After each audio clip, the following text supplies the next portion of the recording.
Déjeme también saludar a otra amiga, a otra colaboradora, a otro miembro de esta familia sin censura. Es la doctora Leticia Calderón Chelius, experta en asuntos migratorios, investigadora del Instituto Mora, como siempre, lista para hablar sin censura. Doctora, ¿cómo le va? Me da mucho gusto saludarla, le mando un abrazo. Pues aquí, Vicente, dándole, cambiando, apoyando a las candidaturas que están en proceso, aquí en este caso en la alcaldía Benito Juárez.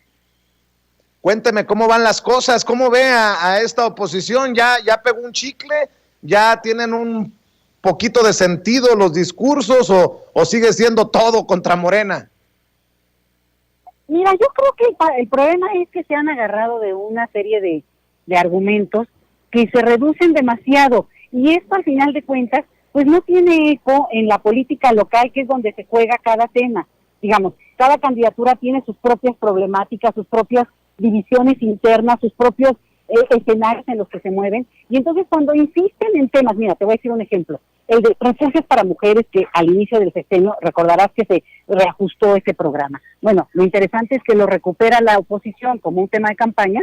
Una, ellos ni sabían que existía. Dos, no es que se haya quitado, sino que justamente se reajustó en un sentido distinto. Y tres, eso no tiene eco en algunas comunidades. Por ejemplo, aquí donde yo estoy, en la alcaldía de Benito Juárez, pues prometieron que iban a hacer un refugio para mujeres, ¿no? O sea, un poco como para contrastar. Te estoy hablando hace 2 años y nunca hicieron nada. Entonces, son de estos temas que se van volviendo huecos, Vicente, porque al final de cuentas, desafortunadamente, se van quedando, no tienen realmente una salida concreta en términos de lo que ellos esperaban que tenía que haber sido, y entonces no se vuelven lemas de campaña y mucho menos posibilidades de mover. Lo que está moviendo, desafortunadamente, es una parte mucho más, si tú quieres, ideológica, que si votar a favor o en contra. Y eso sí me parece que es bastante grave.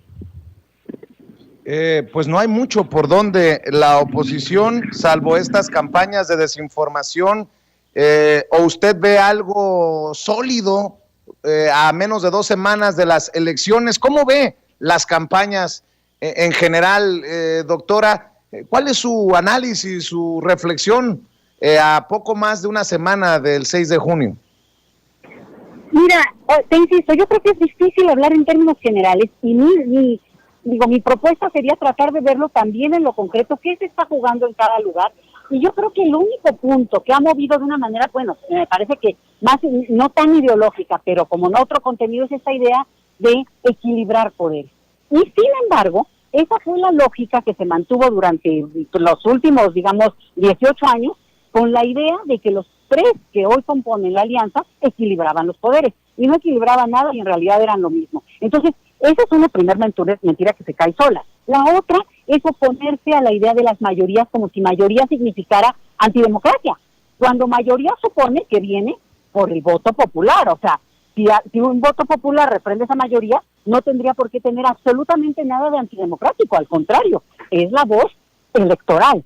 Y sin embargo lo manejan de esa manera. Ojo, si hoy en Estados Unidos, Vicente, tuviera mayoría los demócratas, ya hubieran aprobado la reforma migratoria, por ejemplo. Entonces, ¿cómo se obstaculizan y cómo se retienen algunas cosas que se supone que iban a avanzar y cómo no tienen posibilidad realmente de demostrar si servían o no? Y si no las cambiamos, Vicente, o sea, que algo queda muy claro, y creo que es el gran aprendizaje para el pueblo de México, es que si no funcionan, para eso hay elecciones y se van, pero justamente ni siquiera dar la oportunidad, no dar ese paso, no permitir que se consoliden algunas de las cosas que son parte de la oferta que se dio en la campaña del 2018 y que están en proceso, pues la verdad es que me parece que no toma sentido, y en eso yo sí creo que valdría la pena llamar a refrendar en la parte esa, decir, bueno, a ver, prúbense, a ver, ¿cuáles son las reformas que prometieron?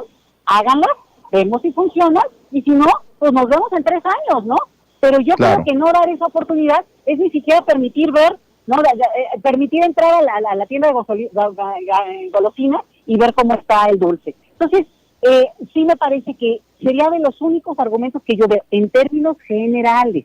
Ahora, si tú me dices parte por parte, híjole, si hay una campaña muy fuerte, por eso es tan difícil hablar de lo específico. Y en lo general, te diría, los poderes fácticos echados a andar con todo, Vicente. Mira, un ejemplo son los medios de comunicación masiva que justamente tienen un mínimo,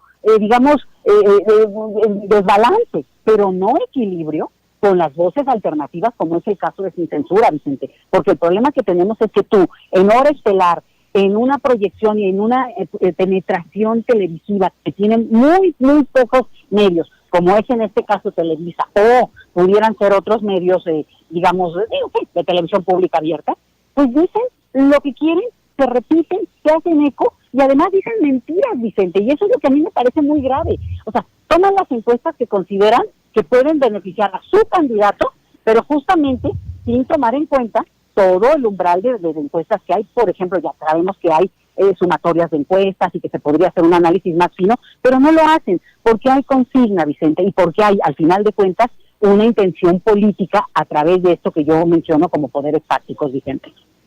Oiga, y precisamente con la ayuda de muchos medios de comunicación, muchos columnistas, muchos analistas, se posicionan tonterías. Por ejemplo, la oposición va contra la campaña de vacunación, contra la forma en que el gobierno está enfrentando la pandemia. Doctora, según yo, la pandemia va a la baja en México. De hecho, reconocen a México como un lugar, un país en el que las cosas se están haciendo, digamos, lo que bien. No porque yo quiera ensalzar al gobierno, sino porque quiero que a México le vaya bien, y lo reconocen a nivel mundial, pero la oposición sigue golpeando con esto, y yo no entiendo cómo vaya a haber personas que digan, sí, tienen razón esos que critican al gobierno, cuando se anuncia en la mañanera un esfuerzo México-argentino con la presencia de Carlos Slim, con un enlace con el presidente de Argentina para tener nuestras propias vacunas.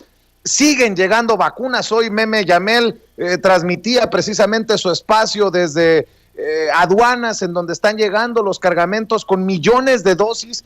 Pues yo no sé qué es lo que quiera ver esa gente que, por cierto, muchos de ellos que están criticando se vacunaron como parte de esta campaña que critican. Pues de mensos no se vacunan, Vicente, y si no se fueron a vacunar aquí al auditorio, pues se fueron a Houston, ¿no? Digo, de menso uno no se va a vacunar. Fíjate que yo creo que ahí está el punto. Primero, no tenemos que compararnos con el resto del mundo, porque aquí sí hay un punto en el cual, al final de cuentas, cada país, cada sistema político, cada gobierno, cada población, pues tiene su lógica y se mueve de una manera distinta. Y yo creo que ya no deberíamos de estarnos comparando para no tener este juego que nos permite caer en estas, justamente en esto de que si quieren difamar o no, que ha hecho bien o mal. Mira, aquí el punto es perdón, acá se me movió algo, que hemos avanzado en términos de que pues vamos bajando, ojo, va bajando el contagio por una razón también, Vicente, porque estamos en una época de cierto clima que nos favorece, por eso en Sudamérica ahorita están al tope, aún con vacunas. Lo que quiero decir es que el contagio no ha pasado y tampoco ha pasado la epidemia en sí. Lo que sí es como que ciertas condiciones, un aumento en el número de gente vacunada, que eventualmente tendrá que refrendarse, porque yo creo que esto va para largo y va para cada año vacunarnos. Por eso la importancia de que cada país genere su autosuficiencia en vacunas, porque si no, cada año va a ser pues vivir dependiendo de comprar stocks de vacunas en el mundo, y eso es imposible de sostener para un país como México. Entonces, justamente yo creo que lo que estamos viendo es, vamos a decir que si no fuera el éxito, porque siempre me sale, ¿no? Es que en Estados Unidos, a ver, Estados Unidos es la potencia mundial. Todos se replegaron frente a Estados Unidos, los alemanes, los franceses, los daneses. ¿Por qué? Bueno, pues porque ellos tienen toda un manejo hasta científico que les permitió avanzar, concentrar y justamente monopolizar las vacunas, Vicente. En este momento también están muy generositos, entre otras cosas, porque si no se les van a echar a perder, y lo cual hay que aprovechar, yo no digo que no, pero ahí el punto interesante es también, aquí hay geopolítica, lo hemos hablado antes, y la otra parte importante es que, claro, nosotros siempre tenemos esta referencia, que Estados Unidos, a ver, volteen a ver otras partes.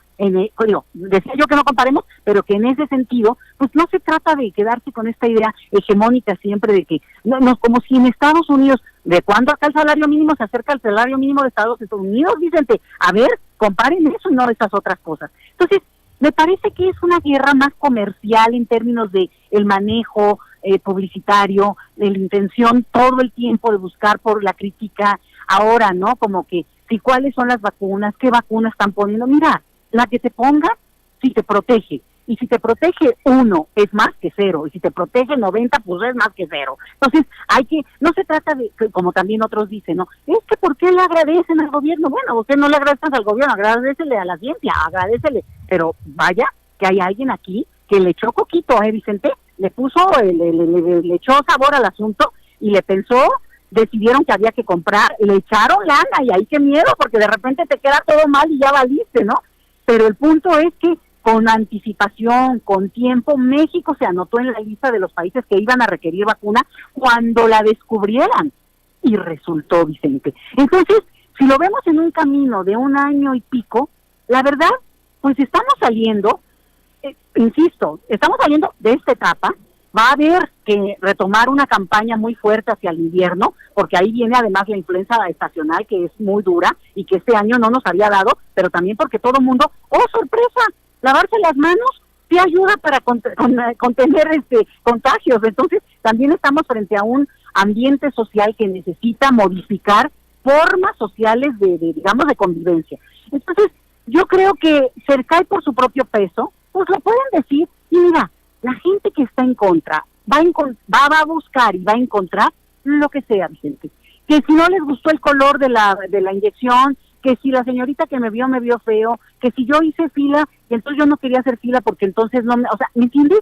Ahí ese es el punto de la mezquindad y sobre todo de agarrar un tema pues que se les cayó solito, Vicente. Se les cayó porque al final es una cosa absolutamente técnica, incluso en el caso de algunos gobiernos que son pues muy partidarios de, digamos, de más, por ejemplo, de la lógica de Donald Trump en su momento, ¿no? En Brasil. Bueno, una situación muy crítica, pero que también empieza a tomar, porque estadísticamente así se contienen también los contagios, llega a un punto en que ya empieza a automoderarse, no acabarse, autocontenerse de alguna manera. Entonces, aprovechemos eso también, Vicente, y en vez, si no quieren celebrar, no celebren, pero por lo menos digan, ay, mira, por hoy estamos no solamente estamos vivos, estamos sanos, muchos afortunadamente, esperemos que mucha menos gente no solo se contagie, sino que no se agrave, y ese es el punto, que un contagio tal vez es inevitable, pero no el agravamiento, porque ya también tenemos más elementos. Hay que agradecer, y yo te diría, Vicente,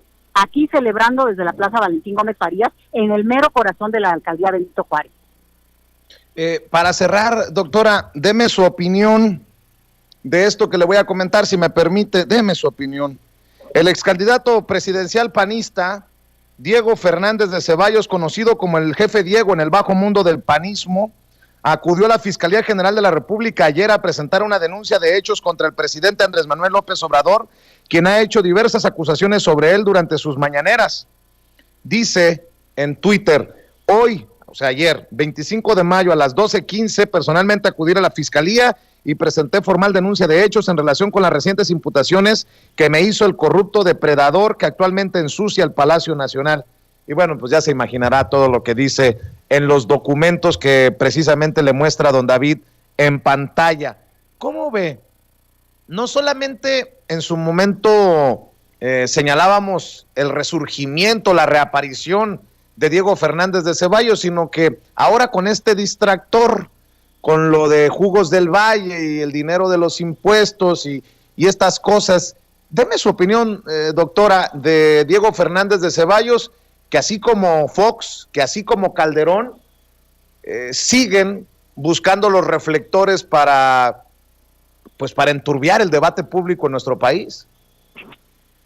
Ay, Vicente, pues mira, yo que tendría que hacer casi como una porra, así de ardilla, pues está ardido, pues ya no tiene picaporte, ya no lo dejan entrar ni a la esquina de ahí, porque no tiene cita, porque fórmese en la fila, señor. Si tiene usted una demanda, fórmese y cuando le toque su turno, la anotamos aquí con mucho gusto. Y hay que recordarle a ese señor que ya tampoco Los Pinos funciona, entonces pues por lo de ardilla ya se le queda para el recuerdo. Y mejor debería de ir a hacer fila y pagar su predial allá en donde tiene sus propiedades.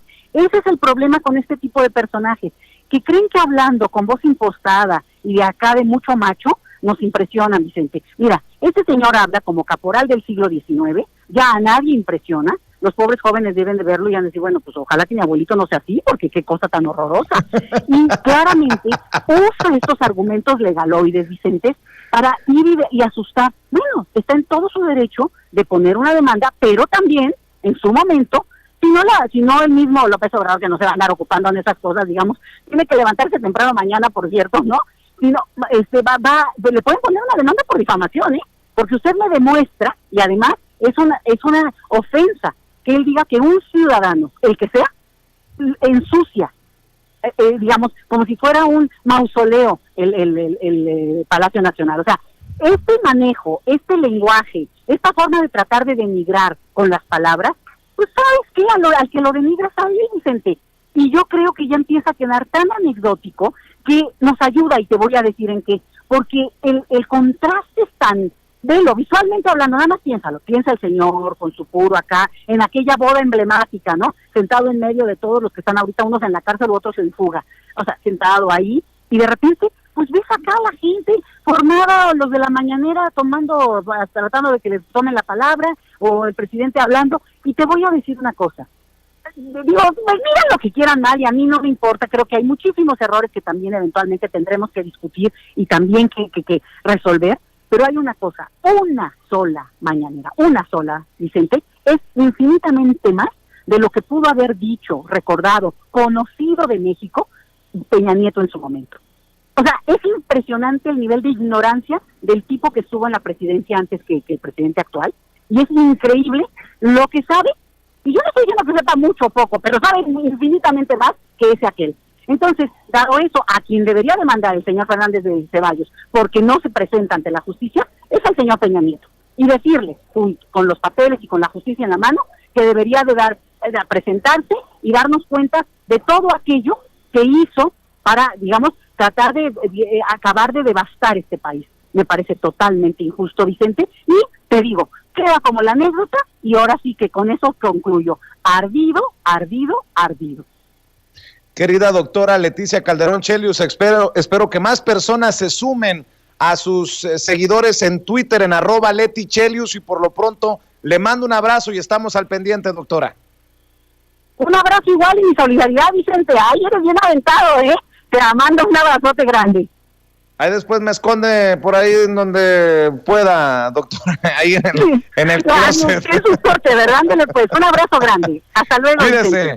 Cuídese, la doctora Leticia Calderón Chelius, experta en asuntos migratorios, investigadora del Instituto Mora, hablando con nosotros sin censura.